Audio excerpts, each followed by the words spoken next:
ఈ సమస్య 16 నెలల క్రితం ప్రారంభమైందండి. నరసింహారావు అనే ఒక కుర్రాడు తను ఒక కథ రాసుకుని ఆ కథని చాలామందికి చెప్పి ఫైనల్గా తన డైరెక్షన్లో తమిళ్లో విజయ్ అనే ఒక హీరోగా ఎవరైనా సూపర్ గుడ్ చౌదరి గారి నిర్మాతగా ఈ కథ నేరేట్ చేస్తే ఆయనకి నచ్చింది. కథ చెప్పి వచ్చేయటం కాకుండా దీని మీద చాలా రోజులు సిట్టింగులు అయిన తర్వాత మన మ్యూజిక్ సిట్టింగ్ కూడా కొంత జరిగి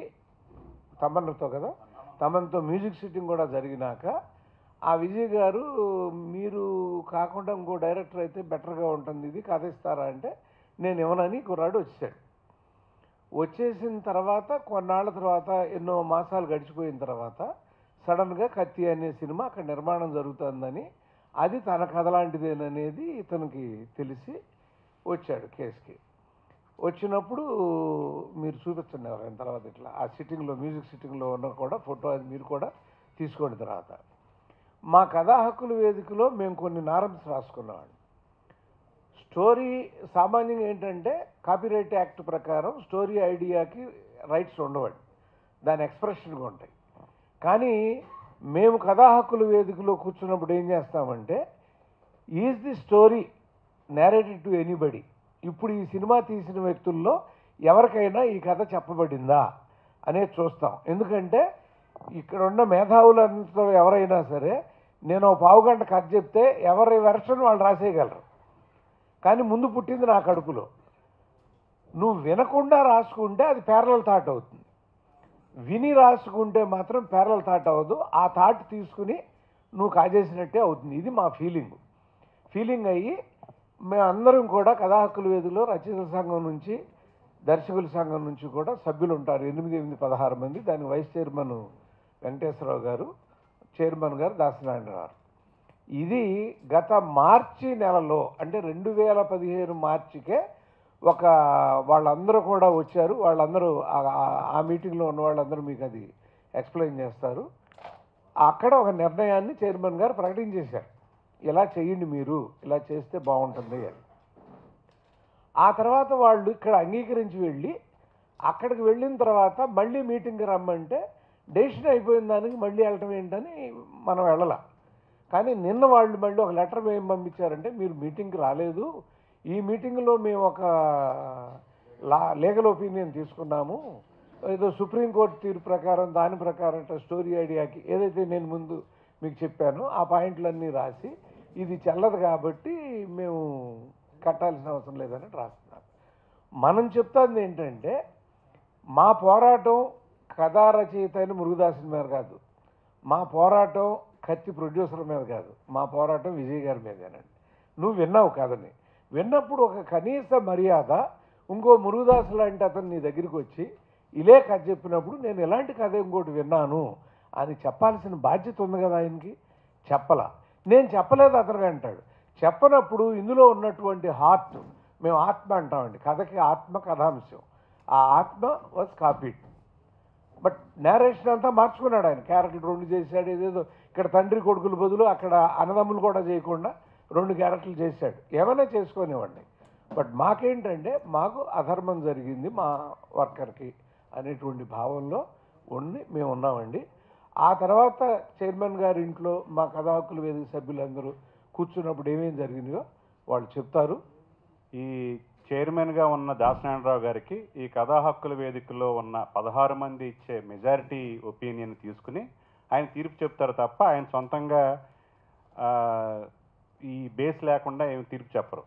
సో ఈ తీర్పు అనేది మార్చిలో భారతీ రాజా గారు, సెలవమణి గారు, విక్రమ్ గారు ఇక్కడ మన దీనికోసం నెగోషియేషన్కి వచ్చిన ఆర్గ్యుమెంట్కి వచ్చినప్పుడు ఛాంబర్లో మురుగదాస్ కూడా వచ్చినప్పుడు, అలాగే ప్రొడ్యూసర్ కౌన్సిల్ నుంచి ఒక 2 వచ్చారు అక్కడ ఆఫీస్ బేరర్స్. అక్కడ మురుగదాస్ గారికి తరపున అతను ఎవరి కథ వినడు, ఎవరు చెప్పినా వినడు, తను సొంతంగా చేస్తాడంటే మనం అన్నాం ఒక దీనా తర్వాత సినిమా, అన్ని సినిమాల మీద ఆయన వివాదాలు ఉన్నాయి, ఆయన మీద కేసులు ఉన్నాయి అక్కడ. సో మీరు కాంట్రాక్ట్ సర్టిఫికేట్ ఇవ్వద్దండి, ఇష్యూ మీద మాట్లాడుకుందాం. సో నరసింహారావు విజయ్కి చెప్పినప్పుడు విజయ్ ట్రావెల్ అయ్యాడు. ఇదంటే ఒక అరగంటలో చెప్పి వచ్చేసిన కథ కాదు. మన తెలుగు కుర్రాడైన నరసింహారావు చెప్పిన కథ విని విజయ్కి నచ్చి ఒక హరీష్ జయరాజు మ్యూజిక్ అయితే బాగుంటుంది అనుకుంటే హరీష్ జయరాజు అవైలబుల్ కాకపోతే తర్వాత తమన్ చాయిస్కి వెళ్ళి ఆ తమన్ తోటి మ్యూజిక్ సిట్టింగ్ జరిగి సూపర్ గుడ్లో రావాల్సిన సినిమా. ఇలా చాలా మాసాలు దీని మీద వర్క్ చేశారు, ట్రావెల్ అయ్యాడు విజయ్ గారు. అయిన తర్వాత ఒక సిచ్యువేషన్లో ఈ కథ నాకు ఇచ్చేస్తే నేను వేరే డైరెక్టర్తో చేయించుకుంటాను, ఇవ్వగలవా అంటే నరసింహారావు లేదు నేను డైరెక్షన్ కోసం చేసుకున్నాను అని తను చెప్పడం, కానీ చౌదరి గారు అతను బ్లడ్లో ఉంది, నిద్ర లేపినా కూడా ఇది చెప్తాడు, తను డైరెక్షన్ కోసం చేసుకున్నాడు, కరెక్ట్ కాదు, అతనే చేస్తాడంటే మళ్ళీ అలాగని వెళ్ళిపోవటం. దాన్ని అలాగే తాత్సారం చేశారు ఒక 1 year దాకా. తర్వాత మళ్ళీ తుపాకీ అనే సినిమాకి డబ్బింగ్కి తను పనిచేసిన మురుగదాస్ సినిమాకి తెలుగు వెర్షన్కి పనిచేసినప్పుడు మళ్ళీ విజయ్ కనిపించినప్పుడు ఏం చేసామని మళ్ళీ దాని మీద డిస్కషన్ జరిగింది తర్వాత అప్పుడు. సో ఈ ట్రావెల్ అనేది ఈ కథ నరసింహరావుకి ఎంత నరనరాన జీర్ణించిపోయి ఉందో ఈ ట్రావెల్లో విజయ్ కూడా అంతే జీర్ణించిపోయి ఉంది. సో ఇలాంటి కథని, ఇలాంటి సోల్తో ఉన్న కథని మురుగదాస్ గారు ఒకవేళ కత్తి కథ చెప్పినప్పుడు మోరల్గా విజయ్ నరసింహరావుకి తెలియజేయాలి. అదే సెలవుమణి గారు ఇక్కడికి వచ్చినప్పుడు అది అడ్మిట్ చేశాడు ఛాంబర్లో మీటింగ్లో. విజయ్ ఈ కథ విన్నప్పుడు ఇలాంటి కథే నేను విన్నాను, ఒక కొత్త అబ్బాయి దగ్గర ట్రావెల్ అయ్యాము, ఆ సినిమా చేయాలనుకున్నాము, ఒకసారి నరసింహరావు గారితో మాట్లాడాలి అనే ఒక చేసుంటే బాగుండేదని సెలవుమణి గారు చెప్పారు. మన ఫైట్ కూడా చేసింది విజయ్ మీదే. సో మనం ఏమన్నా చెప్పొచ్చు, ఇప్పుడు విజయ్ తన ఐడియాస్ లాగా మురుగదాస్ లాగా ఇలా ఉంటే బాగుంటుంది, ఇలా ఉంటే బాగుంటుంది, దీంట్లో ఉన్న సోల్ని ఇన్పుట్ చేశాడేమో, అది ఎవరు కాదనగలరు. సో ఈ సినిమా నరసింహారావు అనేవాడు తమిళ్లో కానీ తెలుగులో కానీ ఇంకెక్కడ చేయలేడు. అందులో ఉన్న ఆత్మ ఏదైతే ఉందో గోపాలకృష్ణ గారు చెప్పినట్టు ఆత్మ అంతా వెళ్ళిపోయింది. సో దీని గురించి మనం ఇక్కడ దాసనారాయణ గారి దగ్గర మీటింగ్ అయినప్పుడు దాసనారాయణ గారు ఏం లేదు, నా బొబ్బుల పులి సినిమాని రమణని వచ్చినప్పుడు నేను గొడవ చేయలేదు, ఎందుకంటే నేను ఎస్టాబ్లిష్ అయిపోయాను, ఫోన్లే అని వదిలేశాను. కానీ ఆ కొత్త కుర్రోడు, ఓ తెలుగు కుర్రోడు వెళ్ళి ఒక మెడ్రాస్లో ఒక సినిమా సంపాదించుకుని హీరో దగ్గర చేస్తే అతను ఎంత డిసప్పాయింట్ అవుతాడు, అతని కెరీర్ ఏమవుతుందో ఆలోచించండి. ఇది డెఫినెట్గా అతను ఇంత ఎఫర్ట్ చేశాడని ఆ ఫైల్స్ అన్నీ చూపించాడు, ఎంత తన కోసం ఆ సినిమా కోసం ఎంత కష్టపడ్డా అనేది అవన్నీ ఫైల్స్ అతనే. సో ఇంత జరిగి వాళ్ళు చేయండి అంటే వాళ్ళు ఒప్పుకొని ఒక కాంపన్సేషన్ డెఫినెట్గా చేద్దామని వాళ్ళు ఒప్పుకొని వెళ్ళారు ఇక్కడి నుంచి. సో రిజాల్వ్ అయిపోయింది ఇష్యూ మాకు తెలిసినంత వరకు. ఇది ఫిబ్రవరిలో జరిగిపోయింది 2015లో. ఆ తర్వాత వెళ్ళిపోయాక మాకు ఒక ఇంటిమేషన్ వచ్చింది దీని గురించి మళ్ళీ మాట్లాడడానికి, ఏది అసలు కత్తి వివాదం గురించి మాట్లాడడానికి మీరు సౌత్ ఇండియా ఛాంబర్కి రావాలని మాకు పిలుపు వస్తే, ఇదేంటి ఇక్కడ రిజాల్వ్ అయిపోయింది ఇష్యూ, ఏదన్నా నెగోషియేట్ చేస్తే ఆ పరిహారం ఏంటనే దాని మీద మాట్లాడాలి తప్ప మళ్ళీ వివాదానికి సంబంధించి మాట్లాడటం ఏంటనేది అయిపోయిన ఇష్యూకి మేము మళ్ళీ ఆర్గ్యుమెంట్కి వెళ్ళటం ఏంటని మేము వెళ్ళా. కానీ ఈ మధ్య కాలంలో మనం ఇక్కడ చిరంజీవి గారు చేయటం అనేది రీసెంట్గా జరిగిన పరిణామాలు అవి. ఈ పరిణామాలు వచ్చినప్పుడు మేము ఎవరైతే దీనికి పనిచేస్తున్నారో వాళ్ళని సహకరించమని అడిగాం. ఫెడరేషన్ ద్వారా లెటర్ పెట్టి ఈ ఇష్యూ ఒక తెలుగు రచయితకు అన్యాయం జరుగుతుంది, ఈ కథా హక్కుల వేదికలు అందరూ క్షుణ్ణంగా పరిశీలించి ఆ సినిమాను చూసి ఈ కథ చదివి ఒక అభిప్రాయాలు తెలియజేసినాయి మెజారిటీ ఆఫ్ ది కథా హక్కుల వేదికలో సభ్యులు చెప్పినాయి. సో దీన్ని సహకరించండి, దీనికి పనిచేసే వాళ్ళందరూ కూడా కొంచెం అతను న్యాయం చేసి చేయండి అని మేము సహాయ నిరాకరణ కోసమని ఫెడరేషన్ ద్వారా పెట్టాం. ఇక్కడ ఏ సంబంధం లేని ఒక వ్యక్తిగత సంబంధాలు లేవు. ఇక్కడ ఒక ఇష్యూ, ఒక యువకుడు ఒక జీవితం మీద ఒక విశ్వాసంతో తన కెరియర్ మీద ఒక దీంతో 4 ఏళ్ళు కష్టపడి ఇంతటి ఫైలు మొత్తం చరిత్ర రీసెర్చ్ చేసి ఒక కథను తయారు చేసుకుంటే ఆ కథను చోరీ జరిగితే ఆ పిల్లాడి భవిష్యత్తు ఏంటి, జీవితం ఏంటి, దానికోసం ఒక న్యాయ పోరాటం. ఈ పోరాటం ఆరంభించినప్పుడు చిరంజీవి అనే వ్యక్తితో ఇంకొకరు లేరు, ఇవి ఆరంభించినప్పుడు వేరు. ఇవాళ ఆ సంవత్సరం పాటు ఈ కార్యక్రమం జరిగింది. సంవత్సరం పాటు అనేక సార్లు వాళ్ళు రావటం, అందరు దర్శకులు రావటం, ఇక్కడికి రావటం, మీటింగ్ జరగటం, దాసనారాయణ గారి ఇంట్లో చైర్మన్గా ఆయన ఇంట్లో మీటింగ్ జరగటం, ఒప్పుకుంటాం దీన్ని ఈ పరిష్కారం చేస్తా, పరిహారం చెల్లిస్తా ఒప్పుకుని వెళ్ళి ఆ తర్వాత సంవత్సరం పాటు మేము ఎన్నిసార్లు ప్రయత్నించిన, ప్రెసిడెంట్గా ఆయన, డిస్ప్యూట్ కమిటీ చైర్మన్గా నేను, సెక్రటరీగా తను ఎన్నోసార్లు ఆ ప్రొడ్యూసర్ సంప్రదించిన వాళ్ళు ఎప్పటికప్పుడు వెనకడుగు వేస్తూనే వచ్చారు తప్పితే ముందడుగు రాలా. ఆఖరికి మొన్న కూడా చిరంజీవి గారు అనౌన్స్ చేసిన తర్వాత కూడా చేస్తారంటే అప్పుడు కూడా పిలిచినప్పుడు కూడా మళ్ళీ మేము అనుకున్నట్టు చేయలేము, మేము తమిళనాడు ఛాంబర్ యొక్క తీసుకున్న నిర్ణయానికి కట్టుబడి మేము వాళ్ళకి సమర్థిస్తూ మేము నిర్ణయం తీసుకున్నాం, కనుక మీకు చేతనైంది మీరు చేసుకోండి, మాకు చేతనైంది మేము చేసుకుంటామని NV Prasad ex president of film chamber అన్నాడు. ఆయన అన్న తర్వాత అది ఎట్లా అంటే అట్లా మాట్లాడితే ఎట్లా అంటే అంతే మేము వాళ్ళకి నిర్ణయం తీసేసుకున్నామని చెప్పారు. మరి ఇన్ని వాస్తవాలు ఇలా ఉంటే ఇన్ని 16 మంది రచయిత సంఘం నుంచి దర్శకులు చదివి దాంట్లో కథ చౌర్యం జరిగిందని నిర్ణయించిన తర్వాత దానికి ఆ దర్శకులు వచ్చి అంగీకరించిన తర్వాత ఎట్లా మీరు ఇలా నిర్ణయం తీసుకుంటారు తమిళనాడు దీనికి సంబంధించి అని అంటే దానికి సమాధానం లేదు, మీ వాళ్ళకి ఆయన చేసుకోండి అన్నారు.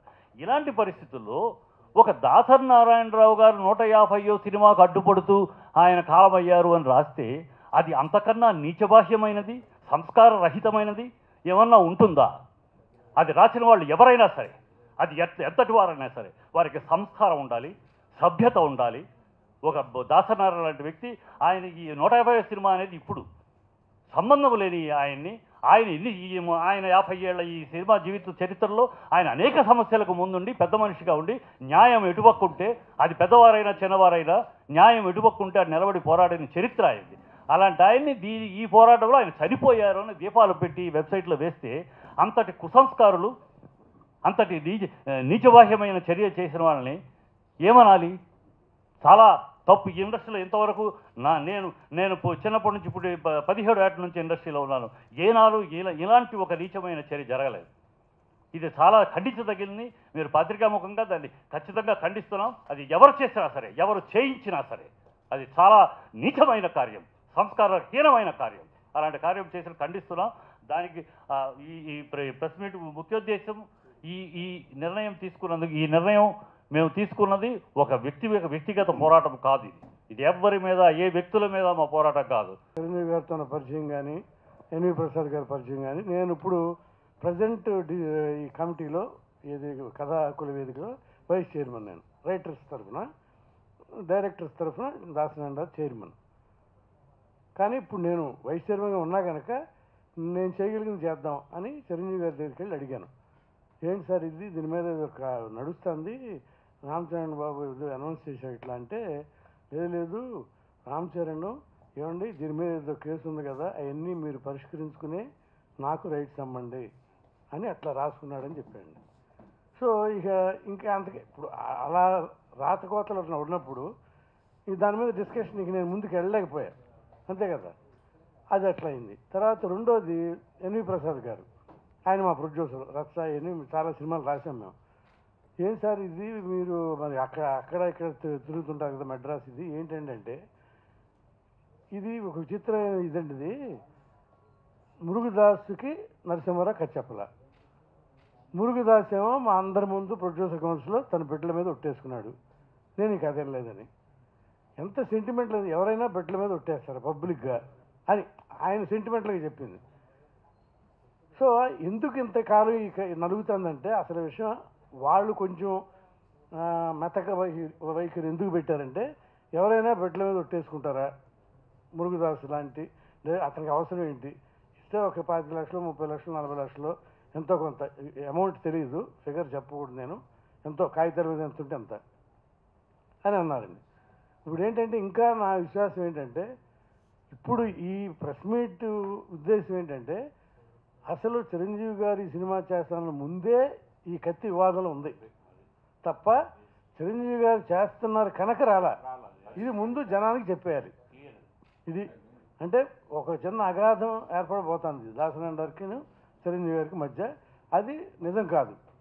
ఎందుకని ఇది ఎక్కడో 14-15 నెలల క్రితం వివాదం. ఇది పరిష్కారం అయిపోయింది అంటే మన తెలుగు అసోసియేషన్ తరఫున అయితే పరిష్కారం అయిపోయింది అనుకున్న వివాదం ఇప్పుడు లేటెస్ట్గా ఆ సైడ్ నుంచి వచ్చింది ఏంటంటే, వాళ్ళు లీగల్గా పంపించారు సుప్రీంకోర్టు తీర్పులో ఇవని. సో యాక్చువల్గా మాకేంటి ఇప్పుడు, మేము కూడా లీగల్ బ్యాటిల్ చేయాలా, లేదు దాసనారాయణ పరిష్కారం చూపించినట్టుగా మనం కూడా లీగల్ ఒపీనియన్ పంపిస్తాం. అది నేను అంటుంది. అది మేము కూడా లేదు మా లాయర్ కూడా ఇటు చెప్పాడని పంపటమా, అది అట్లా పక్కన పెడితే ఇప్పుడు ఇది ఇంకా డిస్కషన్ జరుగుతున్నాయి. ఇక్కడ సామరస్యంగా పరిష్కారం అవుతుందని మా విశ్వాసం. అయితే బాగుండని నా ఉద్దేశం. ఉన్నాయి, అయితే బాగుండని నా ఉద్దేశం. ఎందుకంటే తమిళ తెలుగు కలిసి పనిచేయాలి. మన హీరోలు కూడా అవును లేదు విజయ్ అతనికి చెప్పారు, హీరోకి చెప్పారు. అది అది విజయ్ ఒప్పుకున్నా అండి. విజయ్ అయితే నేను కథ విజయ్ ఒక లెటర్ పంపించాడు, నేను యాగం కథ విన్నానని అడ్మిట్ చేశాడు. ట్రావెల్ అవ్వలేదు అన్నట్టు, అది అబద్ధం. ట్రావెల్ అయ్యారు, చెప్తాను కదా, అన్ని సాక్ష్యాలు కూడా ఉన్నాయి, సాక్ష్యాలు ఉన్నాయి. 2 వెర్షన్ చెప్పాడు, 3rd వెర్షన్ చెప్పాడు. మళ్ళీ తర్వాత కొంత ఆర్పి చౌదరి గారి కథ తెలుసు కదా, ఈ కథ ఏంటో తెలుసు ఆయనకి. అంటే ఆయన మన కథా హక్కుల వేదికలో లేడు కదా, మనం అడగటం అది. ఆయన ఫోన్ మాట్లాడింది అందరికి. ఇప్పుడు క్లియర్ చేయాల్సింది ఏంటంటే, దాసనారాయణరావు గారికి చిరంజీవి గారికి మధ్య క్రియేట్ చేసిన వివాదం ఏదైతే ఉందో దానికి బేషరతుగా వెబ్సైట్లో ఏవైతే న్యూస్ రాస్తారో వాళ్ళకి దాన్ని ఖండిస్తూ న్యూస్ రాయాలి. 2, ఎవరైతే ఆయనకు అసురుని వాళ్ళని పెట్టారో వాళ్ళ ఐపీ అడ్రస్ల ద్వారా ఎవరు చెప్పారో సైబర్ క్రైమ్ చూసుకుంటుంది, వాళ్ళని ఉపేక్షించే ప్రశ్న ఉండదు శిక్ష విషయంలో. దాన్ని మొత్తం గట్టిగానే పోరాడతాం. తర్వాత ఏంటంటే, ఇప్పుడు మురుగదాస్ గారు ఓట్లేసాడా, మురుగదాస్ గారికి ఎవరైనా కండక్ట్ సర్టిఫికేట్ లేదు, ఇక్కడ టాపికే కాదు. మనకు ఒక తెలుగు కుర్రాడు తను ఒక ఫ్యాషన్ తోటి ఎంతో అక్కడ కలెక్ట్ చేసి ఒక కథ చెప్పి అక్కడ ట్రావెల్ అయ్యి నచ్చి ఇంత జరిగిన వాడికి అన్యాయం జరిగింది, ఆ అన్యాయాన్ని న్యాయం చేయమంటున్నాం. ఇంక తర్వాత ఎన్వి ప్రసాద్ గారే ఇప్పుడు ఒక మధ్యవర్తిగా దీన్ని సామరస్యంగా పరిష్కరించాలనే దానికి ఆయన కూడా భుజాన్ని వేసుకుని మాతోటి కానీ అటువైపు ఎవరైతే ఈ కాంపన్సేషన్ ఇవ్వాలనుకుంటున్నారో వాళ్ళతో కానీ మాట్లాడుతూ ఉన్నారు. కొంత స్పాట్ ఎమోషన్లో నేను నా వల్ల కాదయ్యా మీరేది చేసుకోండి అని మాట అన్నా మళ్ళీ ఆయన మాతో మాట్లాడుతుంటే మేము ఆయనతో మాట్లాడుతున్నాం. ఈ సమస్య పరిష్కారం అవుతుంది. సమస్య పరిష్కారం అవ్వకుండా సినిమా వాళ్ళు కూడా చెప్పారు కదా వెంకటేశ్వర గారు, చిరంజీవి గారు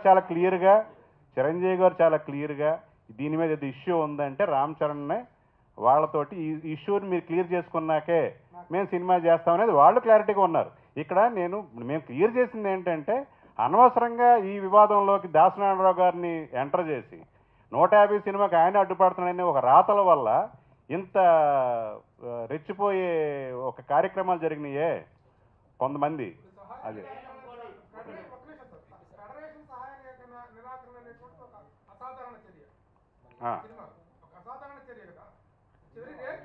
చాలా అట్లే జరుగుతుంటాయి, చాలా డిస్ప్యూట్స్ ఇలాంటి స్టేజ్కి వచ్చినప్పుడు జరుగుతుంది.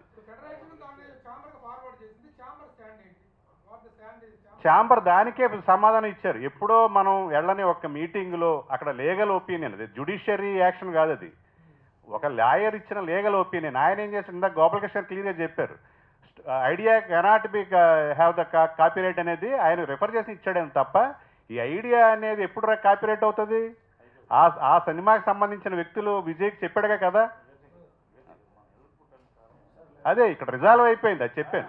ఇక్కడ ఆల్రెడీ రిజాల్వ్ అయిపోయింది. ఒక్క విషయం క్లారిటీ, మేము వెళ్ళకపోవటానికి కారణం వెరీ క్లియర్గా ఏంటంటే, మేము వెళ్ళాల్సిన అవసరం లేని పరిస్థితి. ఇక్కడ నిర్ణయం అయిపోయిన తర్వాత ఆ నిర్ణయం అందరూ అంగీకరించాలి. మళ్ళీ ఒక కొత్తగా ఏదో లాయర్ ఒపీనియన్ చెప్పారని వెళ్ళటం వల్ల మేము పొరపాటును వెళితే ఏమయ్యేదంటే, మా నిర్ణయాన్ని మేమే తప్పించిన వాళ్ళు అవుతాం. మేము తీసుకున్న నిర్ణయాన్ని మేమే గౌరవించిన వాళ్ళు అవుతాం. ఆ కారణం చేత అది మళ్ళీ ఎక్స్ట్రా అవసరం లేదు అని వెళ్ళలేదు. ఇప్పుడు ఏంటంటే, సమస్య పరిపూర్ణంగా పరిష్కారం అవుతున్న మార్గంలోనే పయనిస్తోంది. అటో ఇటుగా పరిపూర్ణంగా ఈ మధ్యలో ఇలాంటి వెబ్సైట్లో వచ్చిన వాక్యం వల్ల అనవసరం అల్లరి, అది జరగకూడదు.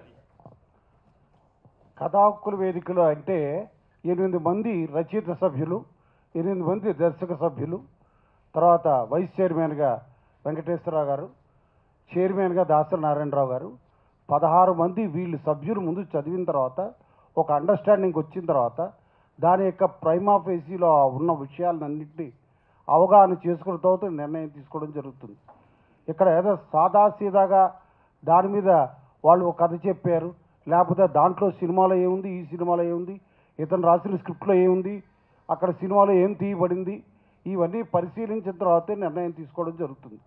ఇక్కడ 2 పాయింట్స్ ఉన్నాయి. ఏంటంటే, వాళ్ళు ఇక్కడికి వచ్చినప్పుడు మురుగదాసునికి కాంట్రాక్ట్ సర్టిఫికేట్ ఇవ్వడానికి ప్రయత్నం చేశారు. భారతీ రాజా గారవని, విక్రమ్ గారవని. ఆయన అలాంటి సినిమాలు చేయడండి. దాని మీద డిస్ప్యూట్లు కూడా ఉన్నాయి. అవన్నీ అనవసరం. 16 మంది సభ్యులు అయిన తర్వాత ఆ 16 మంది సభ్యులు తీసుకున్న నిర్ణయాన్ని బేస్ చేసుకుని వైస్ చైర్మన్ కూడా కూర్చున్న సభలో ఒక నిర్ణయం తీసుకోవడం జరిగింది. ఆ కాంపన్సేషన్ ఇవ్వాలని పట్టుపడడం వల్లే అంతమంది డైరెక్టర్లు మెడ్రాస్ నుంచి ఇక్కడికి వచ్చారు. వచ్చి ఆయన తరఫున మాట్లాడారు. కాంట్రాక్ట్ సర్టిఫికేట్ ఇవ్వదు సార్, ఇక్కడ ఉన్న కేసును బట్టి అని అంటే తర్వాత సాల్వ్ చేసి ఆఖరి నారాయణరావు గారి ఇంట్లో అంతా సమావేశం అయిన తర్వాత నారాయణరావు గారు ఇచ్చిన పరిష్కారాన్ని మేము అంగీకరిస్తాం అని బ్లాంక్ చెక్కులాగా చెప్పి వెళ్ళారు. అందరూ కూడా ఆయనకి నమస్కారం పెట్టి అందరూ కూడా పెద్దవారికి గౌరవించారు. ఆ రోజు చాలా సంతోషించాం అందరూ. బాగా రిజాల్వ్ అయిందని అందరూ స్వీట్స్ తీసుకుని ఇంటికి వెళ్ళిపోయాం. ఆ తర్వాత వాళ్ళ వెర్షన్ మార్చుకున్నారు వాళ్ళు. అంచేత ఇక్కడ ఇప్పుడు వచ్చిన పాయింట్ అంటే దాసరి నారాయణరావు గారిని ఇవాళ మీడియాలో అలాగ చేయడం అనేది అందరికీ బాధ కలిగించింది. ఓ సీనియర్ టెక్నీషియన్గా ఎన్నో సమస్యలు ఆయన పరిష్కరించిన వ్యక్తిని, ఆ పెద్ద మనిషిని అలా చేసి ఆయనకి లైకులు పెట్టడం, మళ్ళీ దాన్ని ఆయన చనిపోయారు కత్తి వివాదాన్ని పరిష్కరిస్తూ యాక్సిడెంట్లో చనిపోయిన దాసరి నారాయణరావు గారిని పెట్టడం అనేది ఖండిస్తున్నాం అందరూ కూడా యునానిమస్గా. ఎవ్వరికీ జరగకూడదు. అది ఇండస్ట్రీ అంతా బాధపడుతున్న విషయం. అదొక వన్ ఆఫ్ ది రీజన్. ఈ ఇద్దరికి సమస్యకి ఈ పలానా చిరంజీవి గారి సినిమా తీయడానికి సంబంధం లేదు అసలు. ఆ ఇష్యూ దానికి ముందే స్టార్ట్ అయింది అన్నది క్లారిఫికేషన్ ఇవ్వడానికి నారాయణరావు గారి మీద అలాంటి సోషల్ వెబ్సైట్లో రాయడాన్ని ఖండిస్తున్నాం. మీరందరూ కూడా ఖండించాలని మా కోరిక. కార్మికులకు ఏ సమస్య వచ్చినా జర ముందు ఫెడరేషన్ ముందుకు వస్తుందండి. అలాగే ఇప్పుడు కూడా మా నరసింహరావు విషయంలో ముందుకు వచ్చాము. కథా వేదికలు ఇచ్చిన తీర్పు మేరకు మేము ఛాంబర్ వారిని సంప్రదించడం జరిగింది. ఛాంబర్ గారు ఫిల్మ్ ఛాంబరు ఇది దాదాపు 16 నెలల నుంచి జరుగుతుందండి. మొన్న లేటెస్ట్గా జస్ట్ ఒక 10 డేస్ బ్యాక్ ఛాంబర్కు లెటర్ రాసాము ఏమైంది దీని గురించి అని చెప్పేసి. వారు south Indian film chamber Chennai వాళ్ళు ఇచ్చిన రిపోర్టు ప్రకారం మాకు పంపించారు. ఇది ఎప్పుడో తీసుకున్న నిర్ణయం, మా కథ హక్కుల నిర్ణయం తీసుకుంది కాబట్టి ఇప్పుడు ఇన్ని రోజుల నుంచి లేని విషయం ఇవాళ film chamber of commerce, south Indian film chamber of commerce రాయటానికి కారణం ఏంటి? ఇది 16 నెలల నుంచి జరుగుతుంది. ఇవాళ గుర్తుకొచ్చిందా సౌత్ ఇండియన్ ఫిల్మ్ ఛాంబర్కి ఈ విషయము? ఇన్ని రోజుల నుంచి ఎప్పుడు లెటర్ రాయడానికి కుదరట్లేదా? సో ఈ విషయానికైతే మేము మా సభ్యుడికి ఎట్టి పరిస్థితుల్లో న్యాయం జరగాలండి. న్యాయం జరిగే వరకు కూడా పోరాటం జరుగుతూనే ఉంది.